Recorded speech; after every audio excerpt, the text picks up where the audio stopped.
Hello student, today's topic is rock cycle. आज हम जो रॉक साइकिल यानी कि जो शैल चक्र है उसके बारे में पढ़ेंगे। So start today's topic.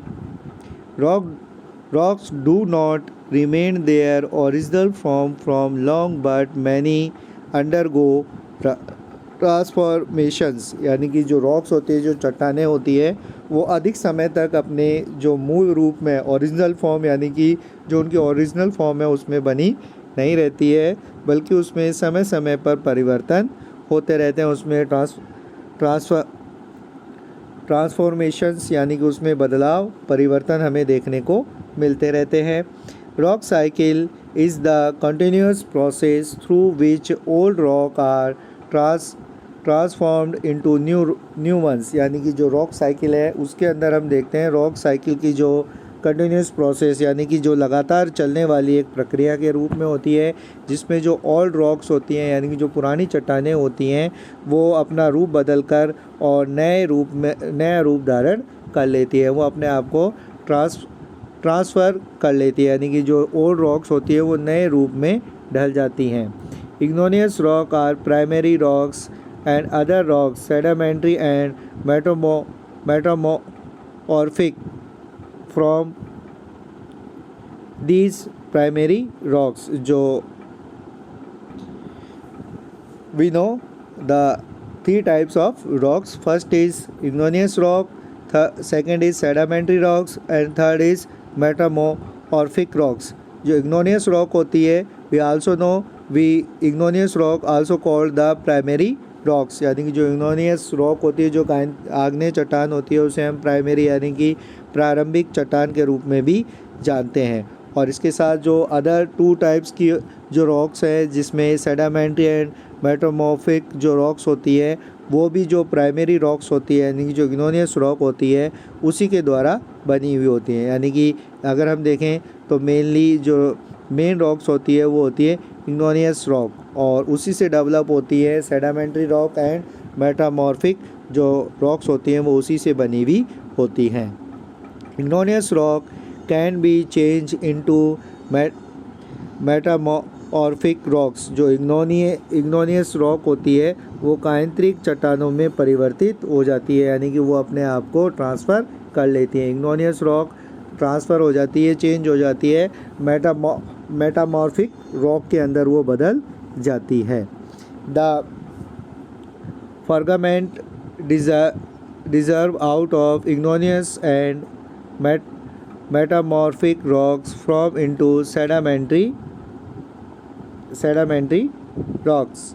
यानी कि जो ये परिवर्तित जो अलग अलग जो परिवर्तन है उसमें हम देखने को मिलते हैं, जो आंतरिक और जो कायांतरिक इग्नोनियस रॉक और मेटाबॉलिक जो रॉक्स होती हैं उनके द्वारा ही हम जो सेडामेंट्री रॉक्स होती है वो डेवलप होती है। जो सेडामेंट्री जो रॉक्स होती है उसका डेवलपमेंट इन दो रॉक्स यानी कि इग्नोनियस रॉक और मेटामॉर्फिक जो रॉक्स होती हैं उसी के कारण जो हम देखते हैं सेडामेंट्री रॉक्स डेवलप होती है।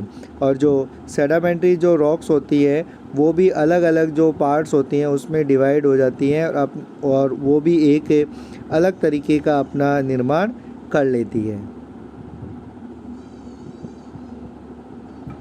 Sedimentary rock themselves can turn into fragment, and the fragment can be a source of formation of sedimentary rocks. जो sedimentary rocks होती है वो अलग अलग जो छोटे छोटे जो आकार होते हैं, छोटे छोटे आकारों में विभाजित हो जाती है। और जो ये छोटे छोटे जो आकार है इसके जो हम इसे उपखंड छोटे जो आकार है वो एक तरीके से सेडामेंट्री जो रॉक्स होती है उसके फॉर्मेशन यानी कि उसकी बनावट का एक मुख्य कारण कहलाती है। अगर हम देखें द क्रिस्टल रॉक्स, जो हमारी जो पृथ्वी पर पाए जाने वाली जो चट्टानें हैं जिसमें इग्नोनियस मेटामॉर्फिक एंड सेडामेंट्री जो रॉक्स होती हैं, ये तीनों ही जो चट्टानें हैं वो क्रिस्टलीय रॉक्स यानी कि जो हमारी पृथ्वी पर पाए जाने वाली चट्टानों के नाम से इन्हें जाना जाता है।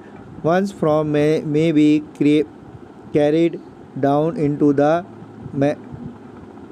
Mental interior of the earth. जो हमारी पृथ्वी की जो आंतरिक सतह है, आंतरिक जो भाग है, उसमें ये धीरे धीरे उसकी ओर चली जाती है, उसकी ओर जाने का इसका प्रोसेस होता है। जो तीनों ही तरीके की चट्टानें हैं वो नीचे की ओर धंसना चालू हो जाती है थ्रू सडिफिकेशन प्रोसेस। इसे हम जो एक तरीके से हम संस्करण पत्र यानी कि एक प्रोसेस होता है, एक जो व्यवस्था है उसके रूप में हम इसे देखते हैं।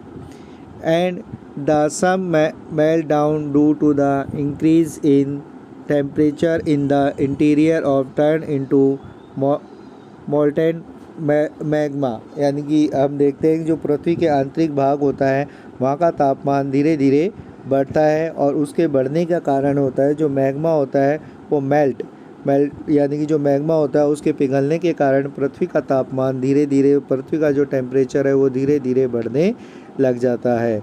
जो कि अगर हम देखें ओरिजिनल सोर्स फॉर इग्नोनियस रॉक, और जो इग्नोनियस रॉक है उसके बनने का जो ओरिजिनल सोर्स है वो इस मैग्मा से ही होता है। जैसा कि हमने जो पिछले वीडियो में देखा था, जो इग्नोनियस रॉक है उसका डेवलपमेंट मैग्मा एंड जो लावा होता है उससे डेवलप होता है। तो जो ये ऐसा जो प्रोसेस है, इसका जो साइकिल है वो इस तरीके से चलता है कि जो इग्नोनियस रॉक होती है वो मेटामॉर्फिक रॉक में कन्वर्ट हो जाती है, और जो इग्नोनियस रॉक और मेटामॉर्फिक जो रॉक होती है उसके कारण सेडामेंट्री रॉक डेवलप होती है। तो सेडामेंट्री रॉक्स अलग अलग जो पार्ट में डिवाइड हो जाती है, और फिर वो जो अपनी जो अर्थ है, अर्थ की जो निचली लेयर है उस पे जाती है, और उसके कारण उसके ऊपर जो प्रेशर बनता है उससे जो मैग्मा होता है वो मेल्ट होता है, मैग्मा पिघलना लग जाता है, और इस पिघले हुए मैग्मा से ही इग्नोनियस रॉक बनती है। तो ये जो रॉक साइकिल है ये चलती रहती है। तो इस तरीके से हम रॉक साइकिल कहते हैं कि इग्नोनियस जो रॉक है वो से मेटापॉलिक रॉक्स बनती है, मेटापॉलिक्स और इग्नोनियस रॉक से हम देखते हैं कि सेडामेंट्री रॉक्स बनती है, और सेडामेंट्री रॉक्स जो डिवाइड होकर जो पार्टिकल्स जो होते हैं उसके जो प्रेशर डालते हैं मैग्मा पर, मैग्मा मेल्ट होता है, और मैग्मा के मेल्ट होने से इग्नोनियस रॉक बनती है। जो साइकिल है वो चलती रहती है।